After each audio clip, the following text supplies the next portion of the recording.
to the City of West Miami Planning and Zoning meeting of August 29th, 2017. Members present are Eugenio Gonzalez, Yes. Gilberto Gonzalez, Here. Diana Rio, Yes. Alvaro Lurido, and myself, Joe Paz. Also present is Juan Pena, Planning and Zoning Director, and Jose Villalobos, City Attorney. Will all that will testify will raise your hand and repeat after me? Not lawyers. I swear or affirm that I will tell the truth, the whole truth, and nothing but the truth. Do. First order of business on your agenda tonight is the approval of the minutes from the meeting of July 15th and the meeting of July 25th, 2017.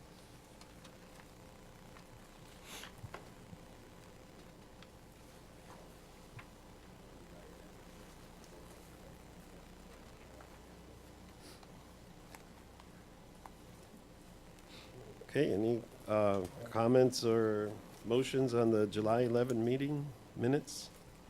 Make a motion to approve the July 11th meeting. Second? Okay, on the motion, Eugenio Gonzalez? I wasn't here. Oh, I'm sorry, that's right. Gilberto Gonzalez? I wasn't here. Okay, wait a minute, I'm looking at it wrong. Okay, that's correct. Mr. Gonzalez, you were here on the 11th. Oh, that's right. I'm sorry. Okay. Okay.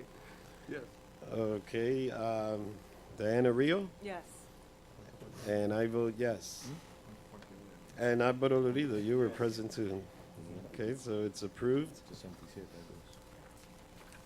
And on the July 25th, I'll make a motion to approve. My second, Okay, on the motion, Gilberto Gonzalez, yes. Diana Rio, Yes.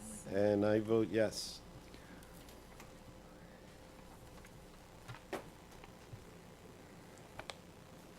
Next item on your agenda tonight is a variance agenda hearing item. Property address 1055 Southwest 65 Avenue, West Miami, Florida. The applicant is requesting a variance to construct an open shade structure within the zone setback area of the property for their swimming pool. The structure shall be 7.5 feet from the property line, where a 15-foot setback is required by ordinance. The property has 8,400 square feet, and the applicant is requesting a variance for the addition of the gazebo. Name and address for the record, sir. Good evening. My name is Frank De La Paz, 10655 Southwest 113th Place. On behalf of Eloy Rodriguez, the property owner, I'm the contractor that he has hired to see if with this could be built. I believe that besides the side setback variance, there is a rear setback of 7.6. I don't know if that will require a variance or not. No, it doesn't. Oh, okay, I just want to clarify that for the record. At this point, I would like to proffer the following. As you can see on the picture of the size of the house, looking at the avenue, on the top picture, you have a wall which has been there since the 70s, and we will proffer to minimize the impact of that wall, to plant a additional tree with covenant on the right of way, so the gazebo will not be seen, and the utility pole on the back cannot be seen as it is right now. This gazebo, if it were to be built on an interior lot, it will have no issues because it's an interior lot. But since it's on the corner and the face of the house technically is facing the street, but the west setback being a corner is 15 feet, and that's what caused any similar lot not to be able to have a pool and a gazebo without variance, because if not, you have to put the gazebo on top of the water. The gentleman that purchased the house recently, as you can see if you have gone by there, has spent a substantial amount of money since he bought it, basically over $300,000, and do the house brand new. And he would just like to be able to have a gazebo in the backyard to be able to enjoy it a little more.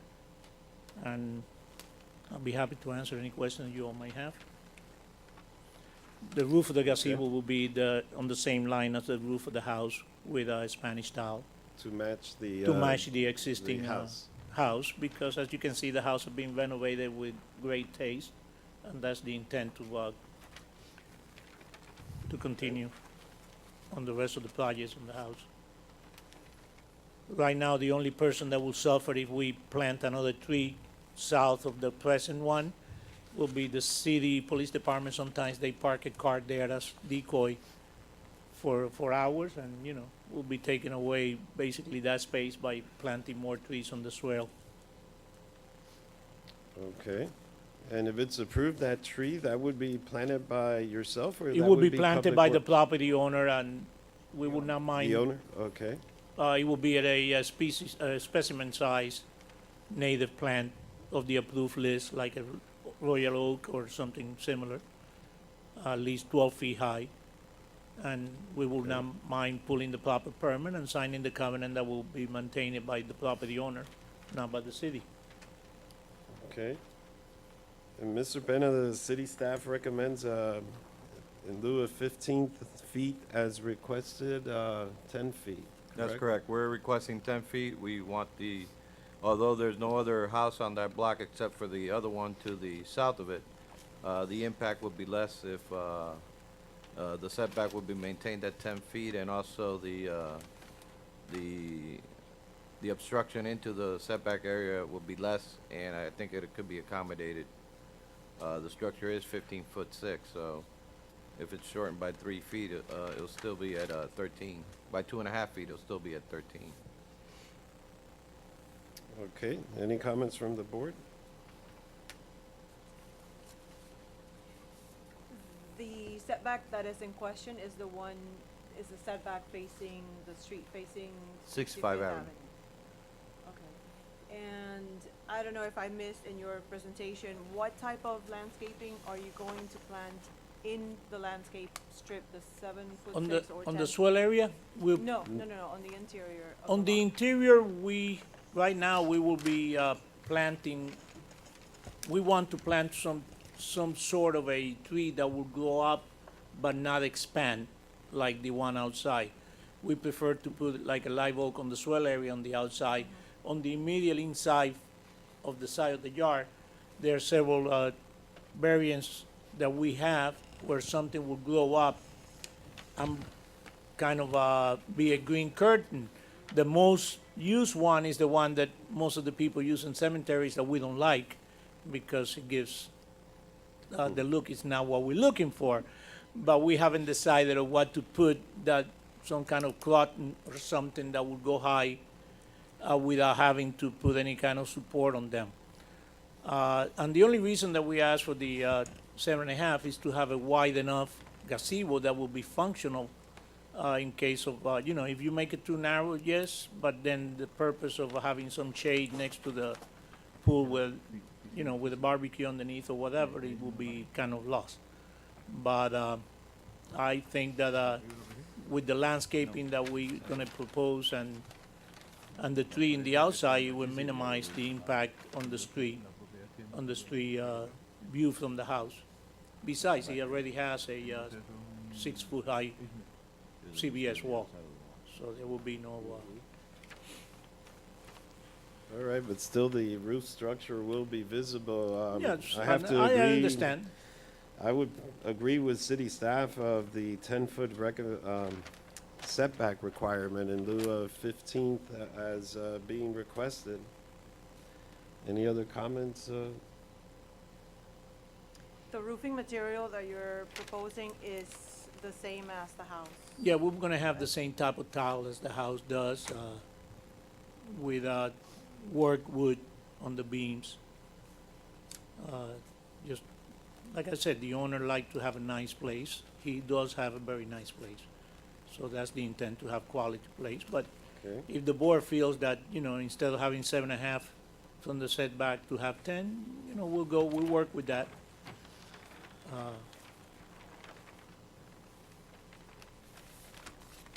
Okay, any further comments?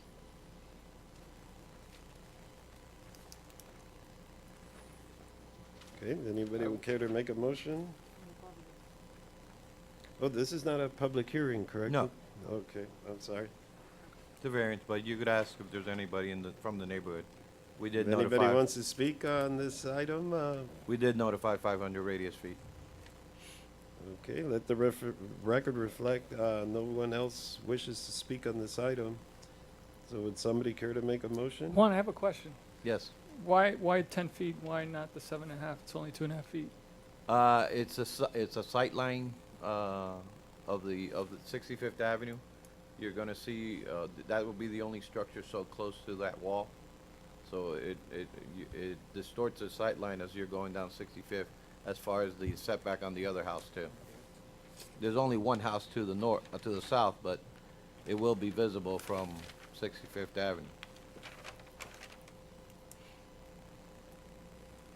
Just the alignment gets disrupted. And we're trying to minimize it.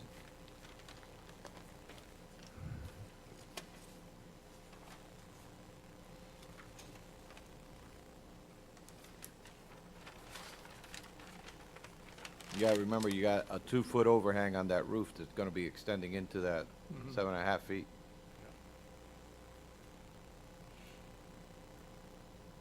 So the structure will actually look like it's 5 feet off the wall.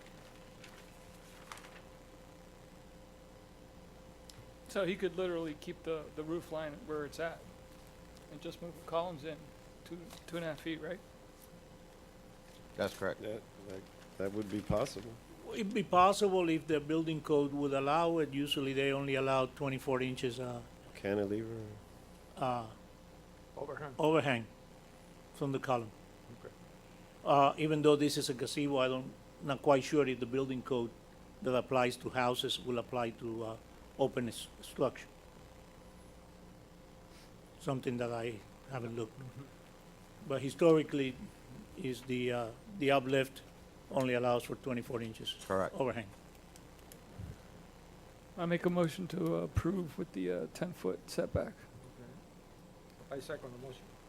Okay, on the motion, Eugenio Gonzalez, Yes? Gilberto Gonzalez, Yes. Diana Rio, Yes. Alvaro Lurido, and I vote yes. So it's been approved at 10. Thank you much. Thank you, sir.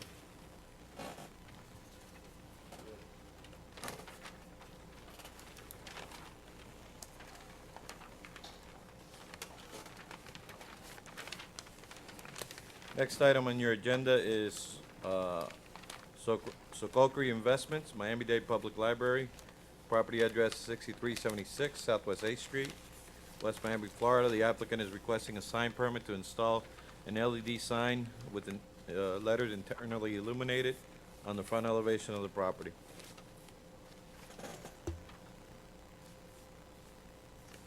The sign has 67.8 square feet of the allowed 189, which is at 30% of the front elevation. And my recommendation would be to mount the letters directly on the fascia and the power box behind the parapet, as we've done others.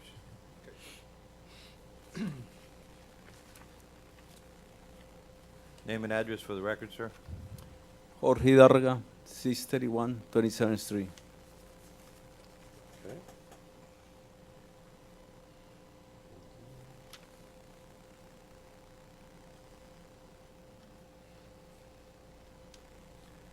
Mr. Pena, what is there presently? I've forgot. It's another similar sign, just older fashioned.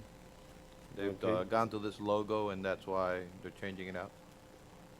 Okay, I see the new logo. But the verbiage is the same, Yes. okay?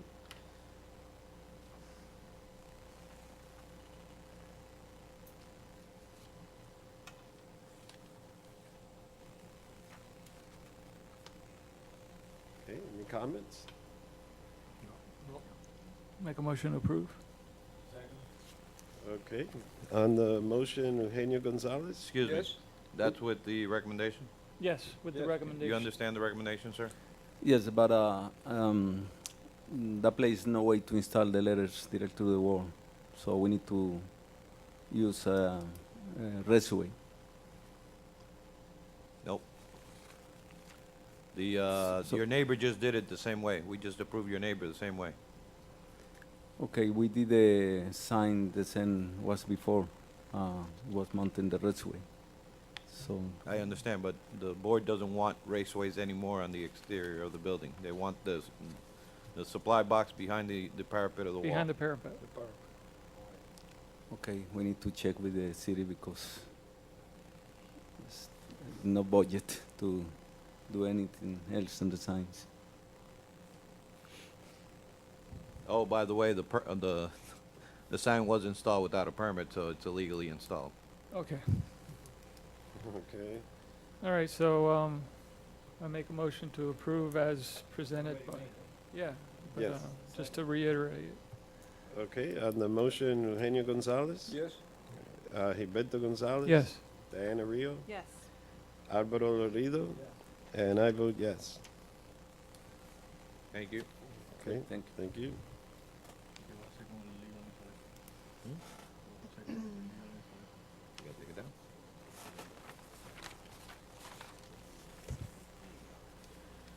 Next item on your agenda is property at 1657 Southwest 67th Avenue. Applicant is requesting a sign permit to install a non-illuminated aluminum vinyl die-cut letter panel on the front elevation of the building. Is there anyone for that address? No one for the address if you wish to take it up, or That is probably the best thing. Okay, any comments from the board? Yeah, I'd like to make a comment. Go right ahead. On this signage, I would like to eliminate the phone number and the letters that state complete optical services and just leave maybe the logo, if that's our logo, Star Optical Laboratory as individual letters mounted on the parapet without a raceway.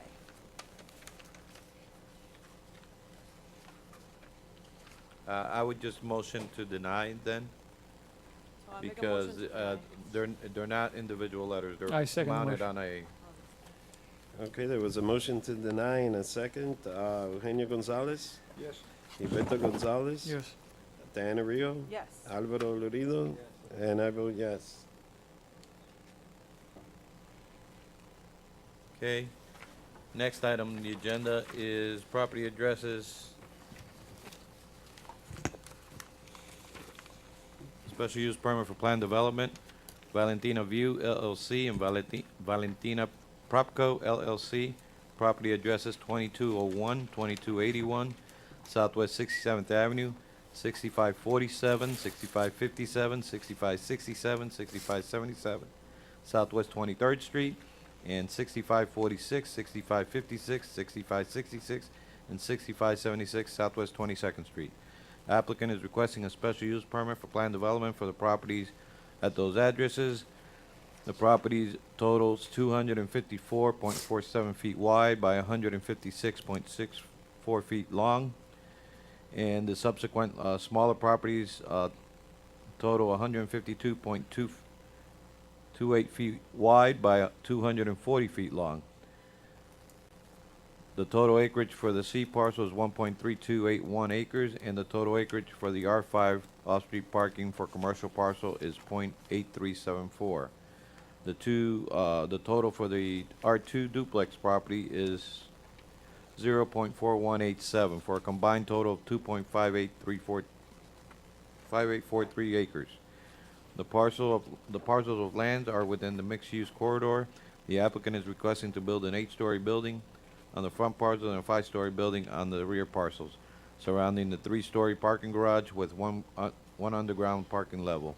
The building consists of 228 residential units and 110 live-work units, with a total square footage of 249,105 square feet. This is a public hearing, so you may first ask questions or listen to the presentation. Your name and address for the record, sir. Good evening, Hugo Arza, offices at 701 Brickell Avenue, representing Valentina View LLC and Valentina Propco LLC. Would it be, Chairman, is it your wish that I do my Yes, presentation and Go then you ahead guys- and do your Right. presentation, then we'll open up the public hearing for comments from the public. Go right ahead, sir. Great, thank you. Again, good evening. Pleasure to be before you today. I'm joined by principals from estate companies sitting here in the front with me, Robert Solis and Tony Castro, as well as members of our design team, traffic engineer, and other members of our development team. Coming before you today for a project in the near southwest corner of the city of West Miami, between 22nd and 23rd Street on Southwest 67th Avenue. It's an area that you've seen before.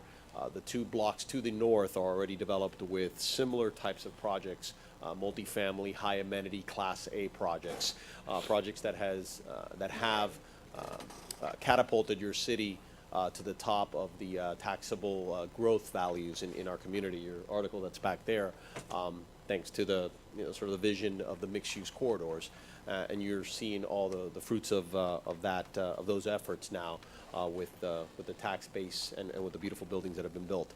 And this is another building like that.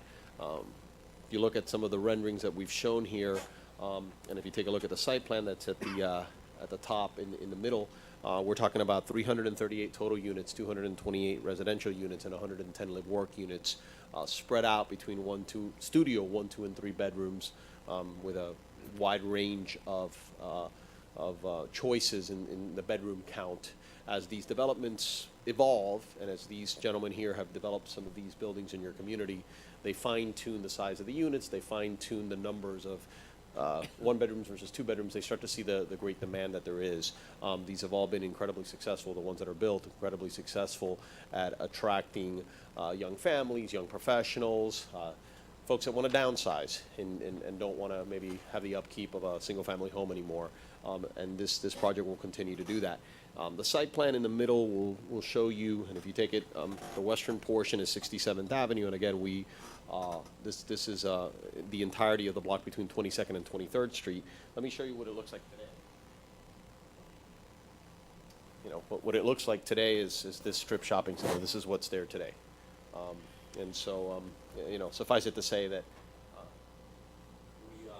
we believe strongly that we're providing for something that's going to be a great improvement in that area, the aesthetics, again, the property value. Careful consideration has been taken to the fact that the property, as you can see in your zoning map, scales down from commercial to R5 to R2 as it gets closer into the bulk of the single-family community. As a result of that, and as you've seen on other projects, this project will scale down appropriately with 8 stories at the commercial C zoning district in the western portion of the property, roughly about half the property, give or take, and then the other half, the eastern half of the portion of the property, at the 5 stories, all the way down where the last 60 feet or so will be what you see, and what you see in the middle rendering in the bottom, and on the right-hand side of the site plan, which is a linear amenity-laden space for the residents. We try as much as possible to internalize the operations and the needs of the residents that are going to live there. And so by providing an amenity-laden area with a tot lot, with a doggy park, we really do make every effort to minimize the impact on the surrounding neighborhood. We understand that the corridors have been designated a certain way, but there is still always the single-family neighborhoods in this case, to the east, and we want to be respectful of that. And so the design reflects the respect for that by scaling down from 8 stories down to 5 stories, and then having this approximately 60-foot wide linear open space with the amenities for the residents, and certainly the care that's been taken to select the certain amenities to try and make sure that our residents are as self-contained as possible, although they of course become a part of the community. We are before you today for a special use permit without the need for any variances. We meet parking requirements, we meet landscaping requirements, we are below the floor area ratios. I mean, we're not asking for anything that your code does not allow. Your code simply states that when you're going to do a project like this in the mixed-use corridor, you must seek a special use permit because it's a larger project, and obviously it merits an opportunity to present before this Planning and Zoning Board and ultimately before the Commission. A traffic study was performed. As you might imagine, a project of this nature is going to flow in and out, mostly on 67th Avenue. 67th Avenue will bear the brunt, and the traffic study shows that. It shows that all levels of service are met and are acceptable for 67th Avenue. We don't, again, we don't have to seek any off-site improvements, specific off-site improvements or anything to make the project work. You know, it's an opportunity for the vision to continue growing. Like I said, this is, if you look at this particular stretch of 67th Avenue, you're looking at three blocks that will have projects such as this one, and it really does change the landscape of that area. Rather than, and again, we have members of obviously our development team that can certainly answer questions about big picture or small details. We've got designers, our architects are here today, and our traffic engineers here today. Rather than trying to anticipate the questions that all of you may have, I wanted to just give a broad overview of the project. I don't know if there's anything in particular at this time that all of you would like to address. I would like to reserve some time. I noticed that there are some folks in the audience. In the event that anyone has any questions that are asked of you that are really more for us, or anything that's stated for us to have an opportunity to address. But again, we just ask for your favorable support this evening for the special use permit. I want to thank Mr. Pena for working with us. I know he's worked with my clients very closely to make sure that everything was properly set up for this, with this application and for this hearing. And again, we respectfully ask for your support this evening and happy to answer any questions. Okay, thank you.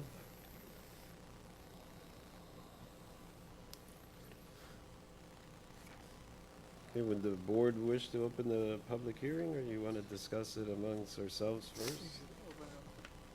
We'll open it up? Okay, we'll go ahead and open up the public hearing on this item. If anybody wishes to speak on this item, please go right ahead and state your name and address for the record. First one I have tonight is Ms. Tanya Rosia.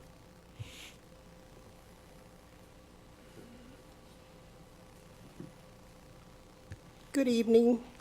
evening. My name is Tanya Rosio. My address is 6536 Southwest 22nd Street. Just to give you an idea, you see where that little park is? My house is going to be directly next to it. So I feel that in this meeting and future meetings, I will be the person that will be mostly impacted. I have nothing against these buildings.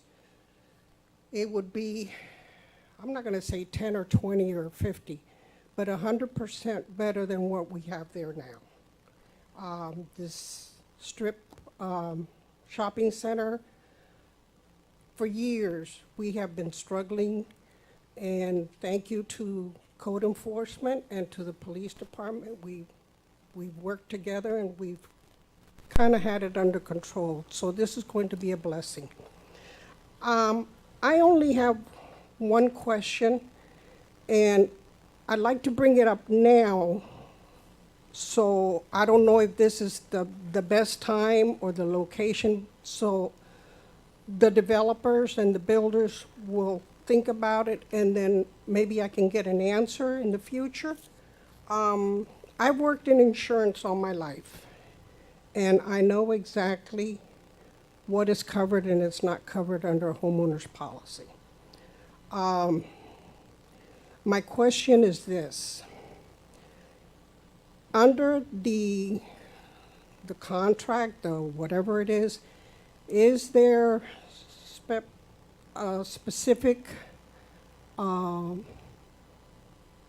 direction that I can go to in case my house suffers any damage during the construction? My house was built in 1949. The exterior walls on this house, I have learned due to an addition that we made on the house, that are superior than the construction now. Nevertheless, because of where my house is located and the building will be constructed, I know that there's going to be a lot of demolition, a lot of hard impact on the ground. What happens if my house should suffer any kind of damage? And I'm speaking not only for myself, but for my neighbors. Like most of you know, I live in the forgotten corner of West Miami, But and I'm kind of like the representative. So, and they brought we about may have to this change question. that name, though, because it doesn't seem like you're that forgotten anymore. No, yes, we are. Yes, we are. Perhaps Mr. Villalobos can answer that Well, question. I think that would be a question that would be best answered from the contractor Well, that's why, like I said, I don't know if this is the or right the time. developer. But I just wanted to bring it because my neighbors have come to me and asked me to present this question, so when the right time and the right person comes up, we can get an answer. That's the only thing that I have, the only question that I have, and other than that, I know I have, in the past with the two buildings, I have communicated with these gentlemen, and it's been fantastic. And Juan Peña also, lately, he achieved something for our little street. So they are very easy and reasonable to work with.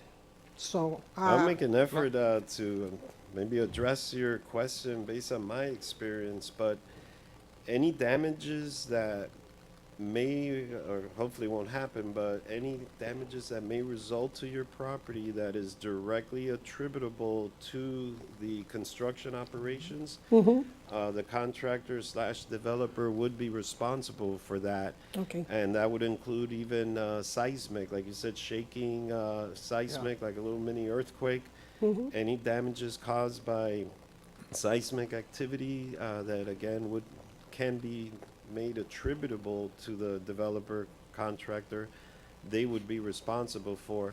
Also, they would have to provide by OSHA fall protection for the workers, but also from debris, either falling over by accident or being blown off by the winds.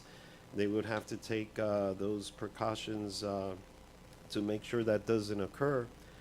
And you would be well advised to document everything you have now prior, should it be approved and construction commences. Document everything. Everything, And let's hope nothing happens. oh, of course. Okay?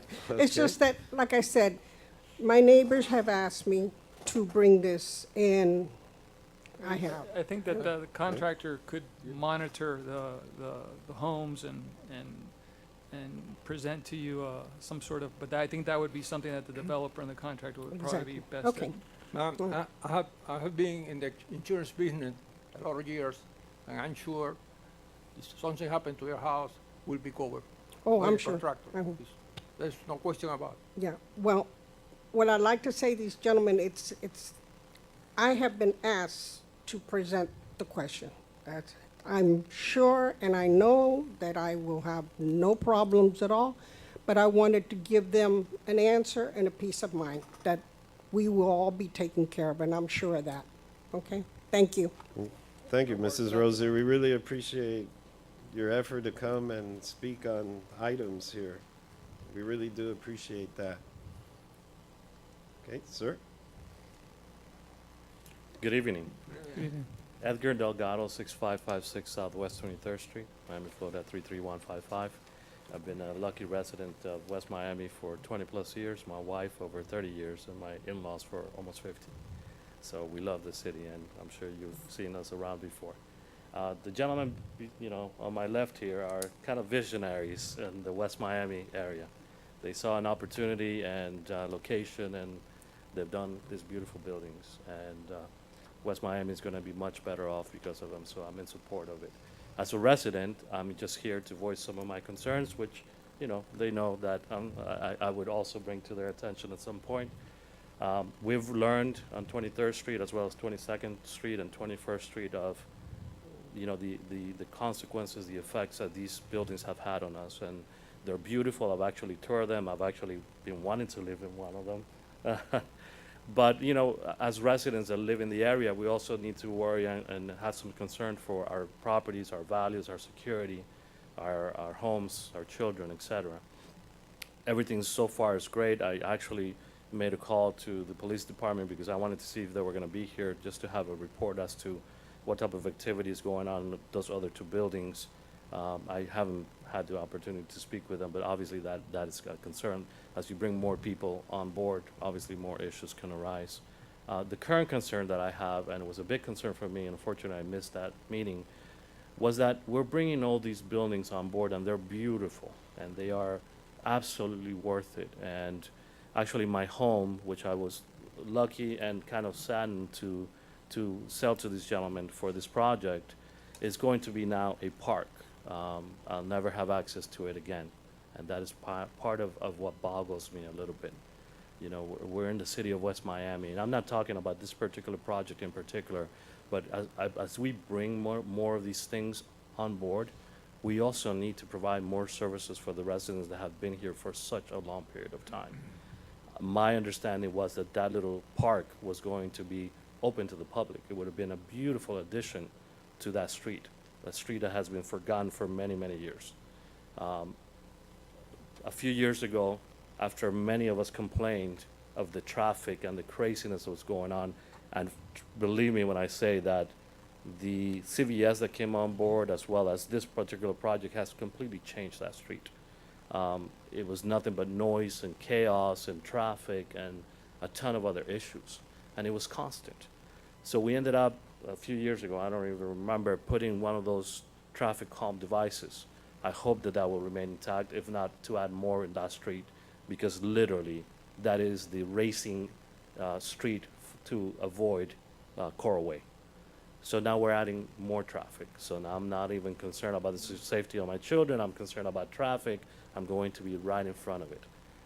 So the public access to that back area, which I understood was going to be common to everyone, that's one of the things that I would like you all to look at.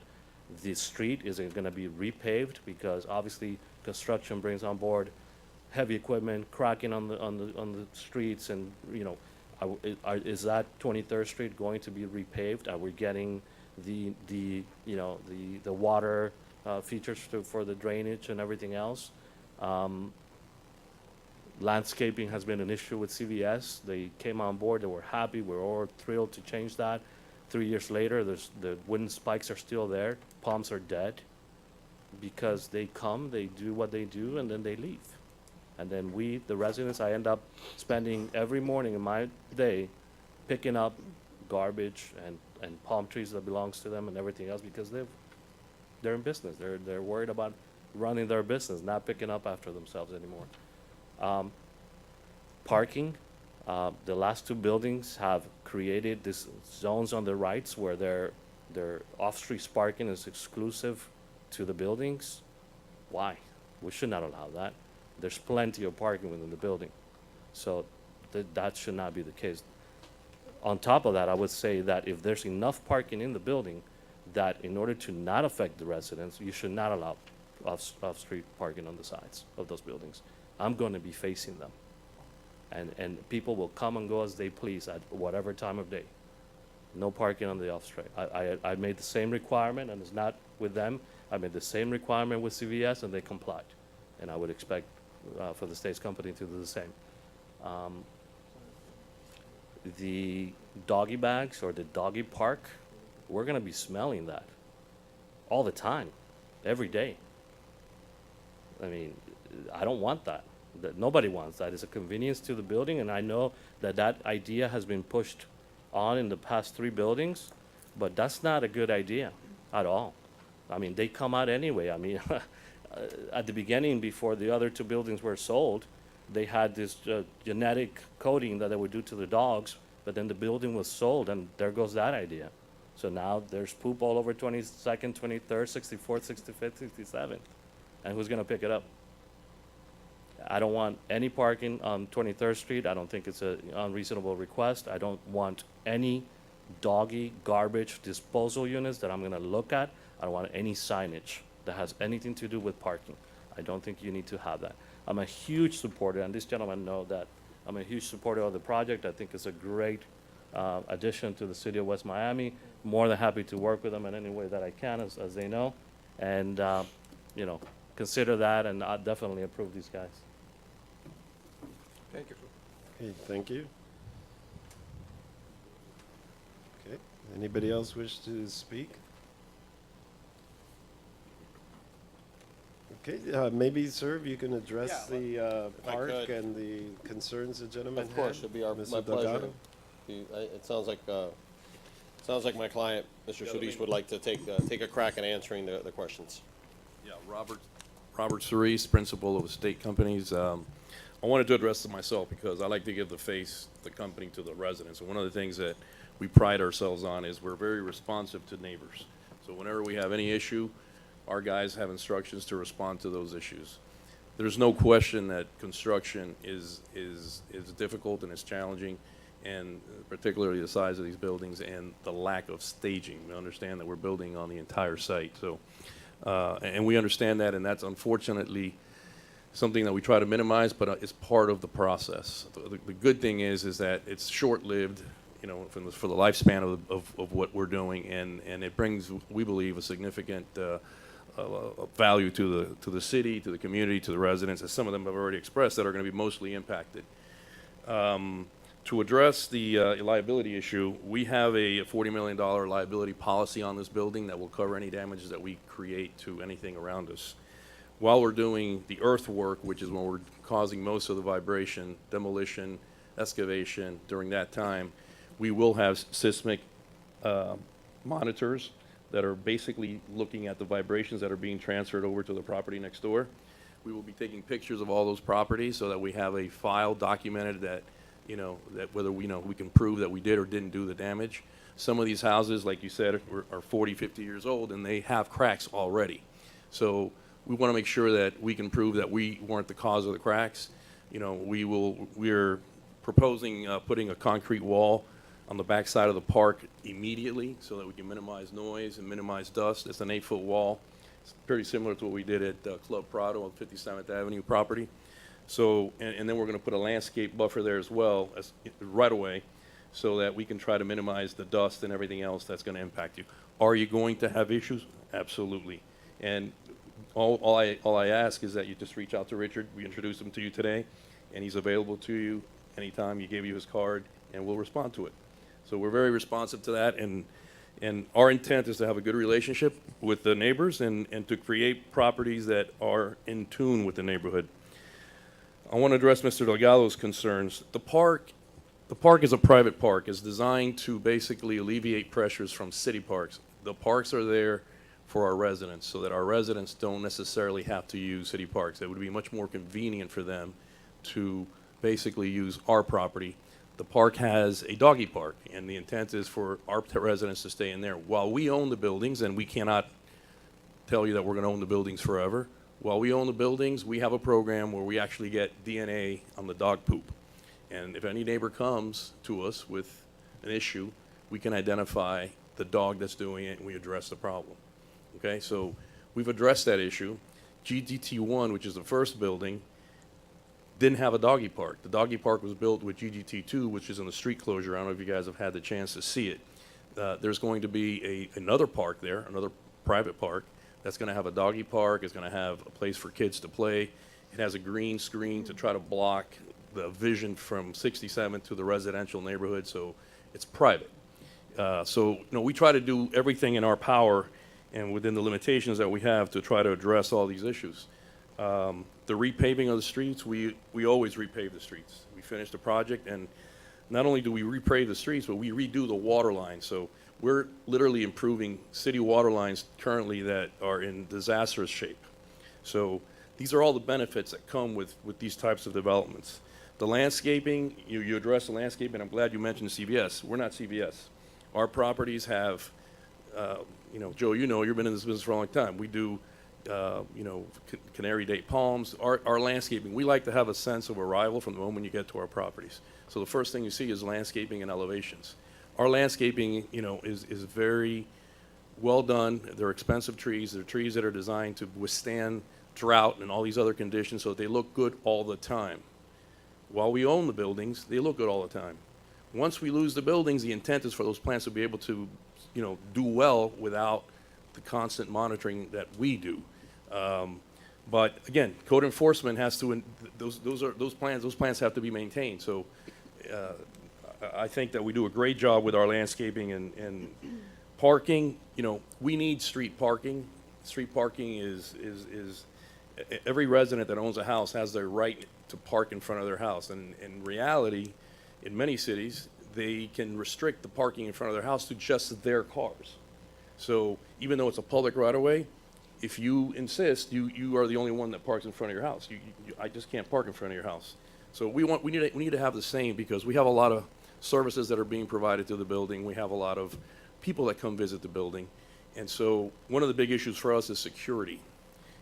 West Miami, you know, is in an area that, not in West Miami, but in very close neighborhoods, there's certain elements that come into West Miami to vandalize and do things. So for us, security to our parking spaces is very important. And so we only ask to park in, you know, the curbs that are right next to our properties. And so on this particular building, we have very little street parking. We have a few spaces that are actually inside our property. So that's not going to be, it's not going to be like it is in the first two buildings where it's basically all around. It's very, very, I don't even know there's any, really, very few. I think there's only 5 that are actually on our property for residents that are coming to lease units.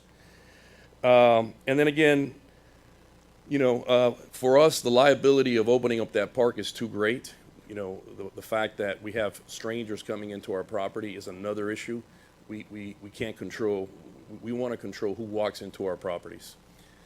As amazing as it may seem to you, in Club Prado, we had 5 or 6 break-ins in a period of almost a month and a half. And we actually had the guy on camera, because we got cameras everywhere throughout the building, and we couldn't arrest the guy. The police department was ready to arrest him. We couldn't arrest him because the public prosecutor said that there wasn't enough evidence, because he happened to have a Gucci purse, which is exactly the same model that the lady said they stole from her. But it still wasn't enough evidence. And the guy's still roaming out there. So there is crime issues, not created by us, coming from outside. And so for us, it's important to maintain those parameters.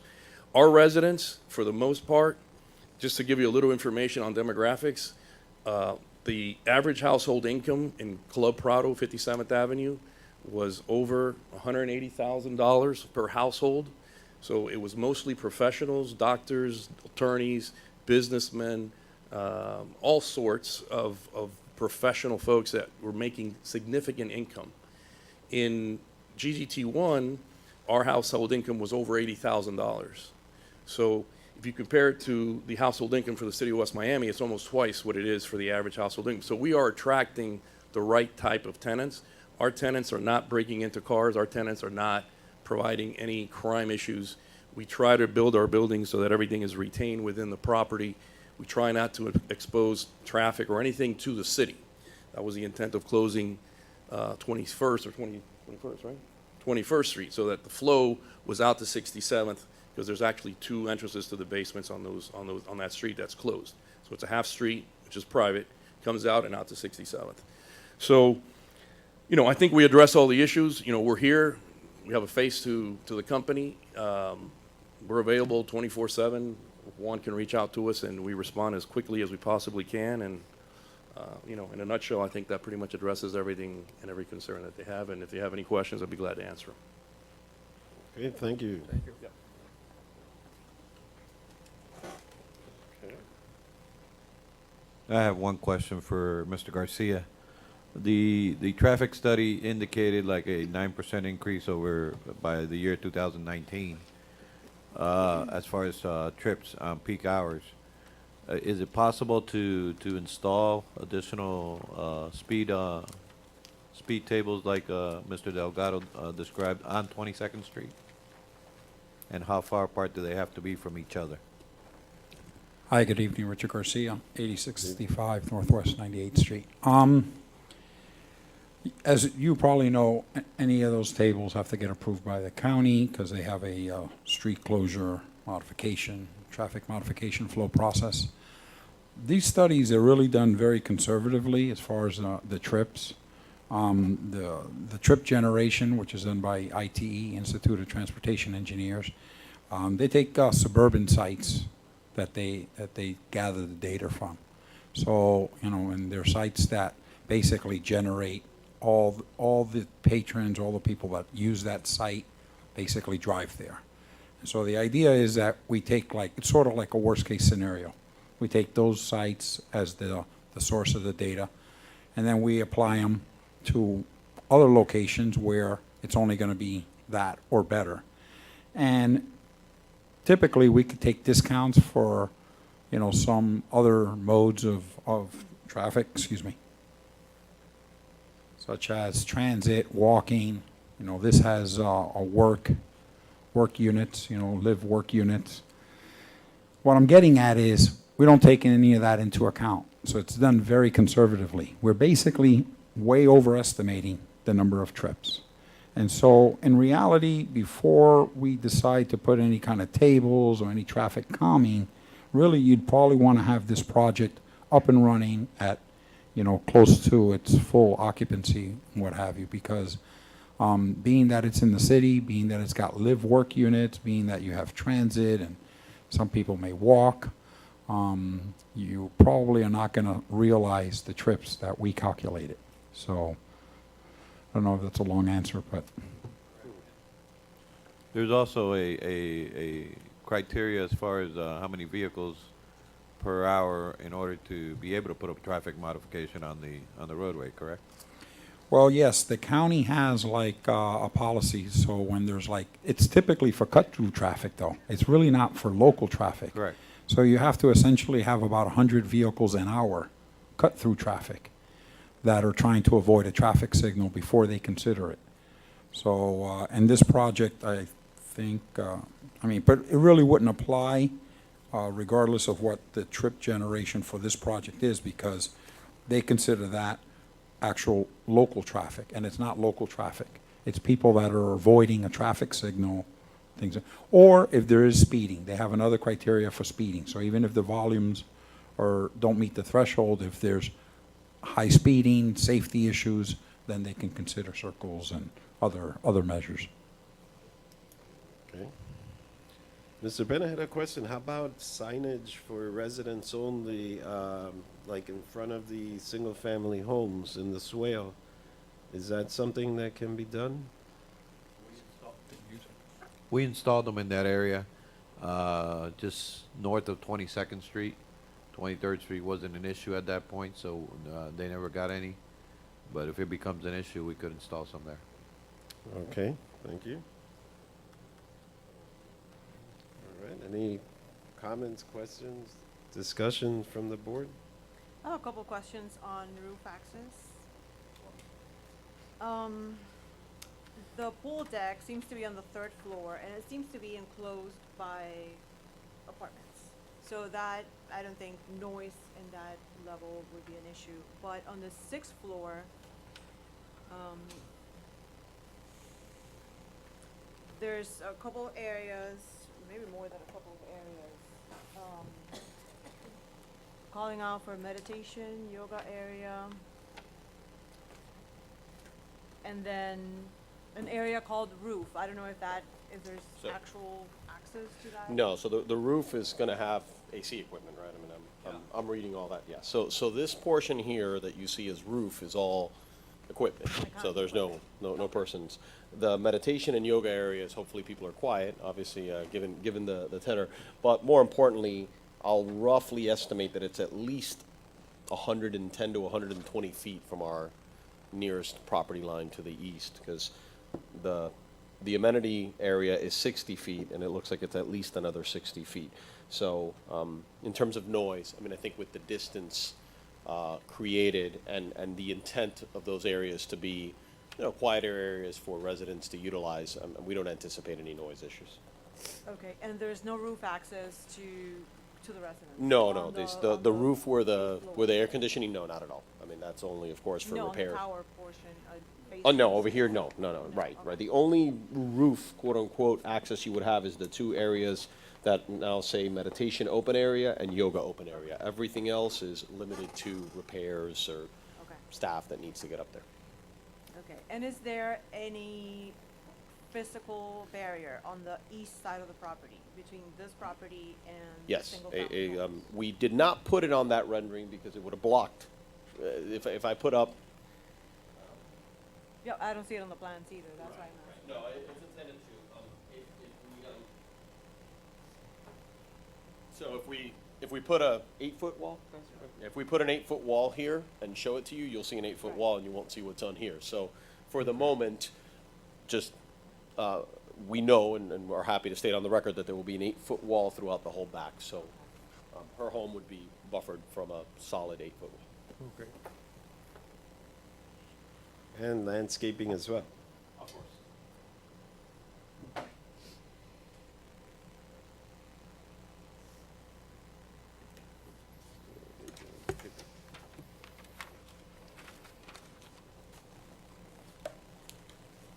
Okay, any further comments? Any further comments from the audience? Ms. Rosio? Maybe this question is for Mr. Peña. They're talking about the traffic studies. Now, right now, as we speak, we have a terrible situation with the traffic, like the gentleman said, not the local traffic. It's the traffic that's coming off of Coral Way. They come down all 22nd Street to 67th Avenue, and then they make an immediate right and left. Well, at certain hours of the day, especially in the evening, we have backup traffic for, I would say, it goes up to 2 blocks. It goes past 64th. There's a stop sign there and a turnabout. It goes past that. Now, is there anything that we can do with the county to put the speed bumps there that have nothing to do with the buildings, to try to minimize this situation, because it gets to a point where it's extremely impossible and dangerous to exit the houses on 22nd Street because of the amount of traffic that exists right now. We could submit a request on behalf of the city to see if they'll monitor that area and see what the count is. Okay, we'd appreciate that, please. Thank you. Thank you.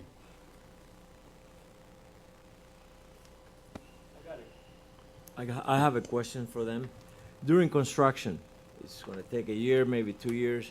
How much space from 22nd and 23rd you're gonna take to be able to bring the equipment in like you did in 57th? It was a nightmare for Latin America, and it was a nightmare for the bank, because it was one-way roads, if I remember, very narrow. And sometimes you find rocks on the floor and all that. So, are you plan to use any of those streets? Of course you have to. And if you are, half of the street, or what are your plans for that? I'll be happy to answer.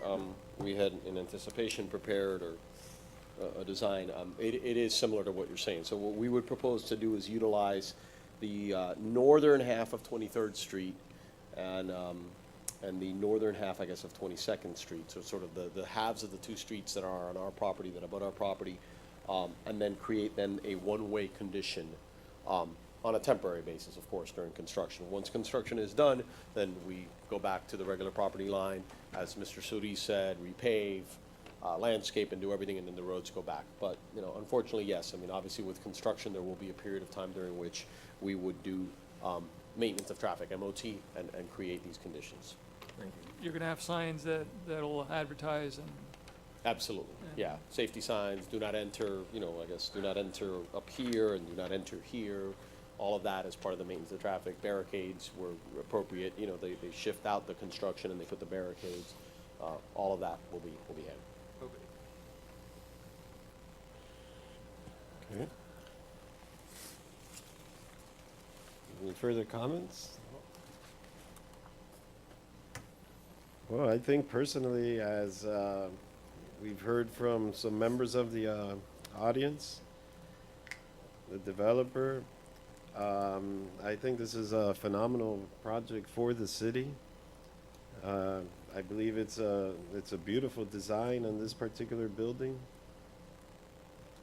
And Since they're not asking for any variances, any special consideration, and meets the code, I think this definitely would be beneficial to the city.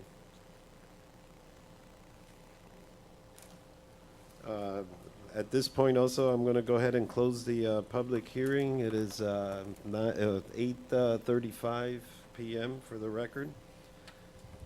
Does anybody have any other comments from the board? I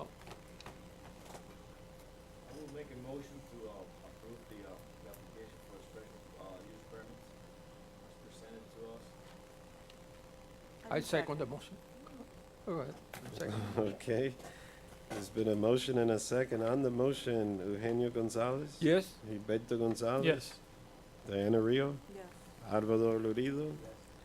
And I vote yes on that. Thank you. And if you can please, like Mr. Sudi spoke earlier, if you can build that wall and provide the landscaping and everything to minimize the effects of the construction to our residents, if you can do that as quickly as possible, and make sure you take care of our residents. We will. Thank you again. Appreciate it. Okay, thank you. That's the last item on your docket tonight. Okay, any comments from the board, any other items? I'll take that as a no. The City of West Miami Planning and Zoning Board meeting is now adjourned for August 29, 2017. It is 8:35 p.m. Okay, yeah.